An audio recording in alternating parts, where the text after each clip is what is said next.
One nation one election, एक देश एक चुनाव, एक भारतीय जनता पार्टी की जुगाड़ है चुनाव जीतने की।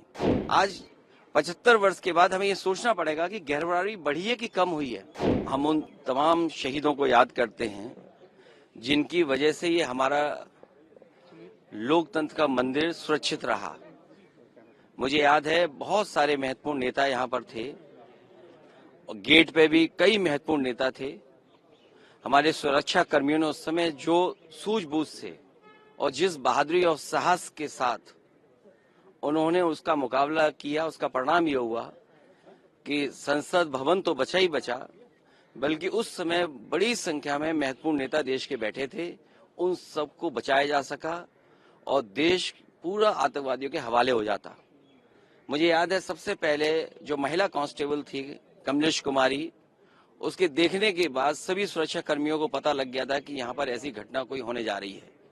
वो मेरे कन्नौज क्षेत्र की थी। उसको जब सरकार की तरफ से पेट्रोल पंप दिया गया तब मैं उसके परिवार से मिला। मैं आज उन परिवारों के प्रति भी अपनी तरफ से सहानुभूति और उनके इस बहादुरी के लिए परिवार का भी मैं धन्यवाद देता हूँ। सर, संविधान पर चर्चा होनी है, क्या कहेंगे sir? One nation one election, एक देश एक चुनाव, एक भारतीय जनता पार्टी की जुगाड़ है चुनाव जीतने की। सर, ये तो वन नेशन वन इलेक्शन पे संविधान पे चर्चा है आज सर, उस पर क्या कहेंगे? 4 दिन की चर्चा होगी, उस पर क्या कहेंगे? देखिए, संविधान हमने और आपने सबकी जिम्मेदारी सुरक्षित रखना। ये संविधान ही है जो हमारा पथ प्रतख है, पथ दिखाता है, हमें रास्ता दिखाता है। यही संविधान हमें सम्मान दिलाता है, संविधान हमारी रक्षा करता है, संविधान हमारी संजीवनी है, संविधान हमारे पीड़ित परिवार के लिए प्रकाश स्तंभ की तरह है। और अभी तक पीड़ित परिवार और पीड़ित के लोगों को इसने सम्मान दिया है। अब पीड़ित के लोगों की जिम्मेदारी बनती है कि संविधान को बचाएं। और आप में से तमाम पत्रकार साथी हैं जो हर चीज को समझते हैं, दूर से देखते हैं। लोकतंत्र में और खासकर उत्तर प्रदेश में हम लोगों ने समय समय पे देखा है कि किस तरीके से भेदभाव हुआ है, भेदभाव का सामना किया है। जब न्याय मिलना चाहिए तो न्याय नहीं मिल रहा है। सर, आप मानते हैं सदन में लोकसभा में जब समाजवादी पार्टी अपना पक्ष रखेगी संविधान पे, किन किन मुद्दों को एड्रेस करेगी सर? मैंने आपसे कहा कि न्याय और समानता और जो लक्ष्य था आजादी का कि सब गैर बराबरी खत्म हो। आज 75 वर्ष के बाद हमें ये सोचना पड़ेगा कि गैर बराबरी बढ़ी है कि कम हुई है।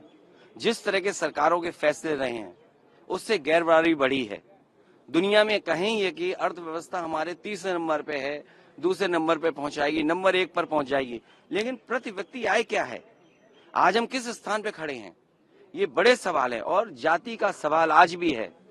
जो भेदभाव हम लोगों को देखने को मिल रहा है समय समय पर, आज भी लोग गांव में अपमानित हो रहे हैं। तो ये बड़े सवाल हैं जिसको हमें समाधान ढूंढना है।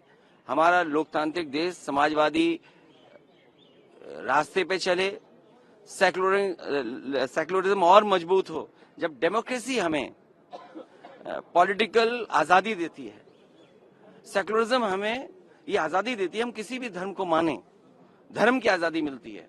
और सोशलिज्म हमें आर्थिक आजादी का सपना देखने का मौका देती है। इन तीनों की मजबूत करके ही हमारा देश मजबूत होगा। One nation one election Bharatiya Janata party की एक जुगाड़ योजना है। इलाहाबाद हाईकोर्ट में जो बोला जज ने बोला उसके तो ये सब अब क्या बात कर रहे हो आप? आपको सब पता है कि किस अंडरग्राउंड रास्ते से पहुंचे हैं। एक रंगी अंडरग्राउंड विचारधारा के लोग भी हैं और आपसे बेहतर कौन नहीं समझता कि अंडरग्राउंड पॉलिटिकल योजनाएं भी चलती हैं।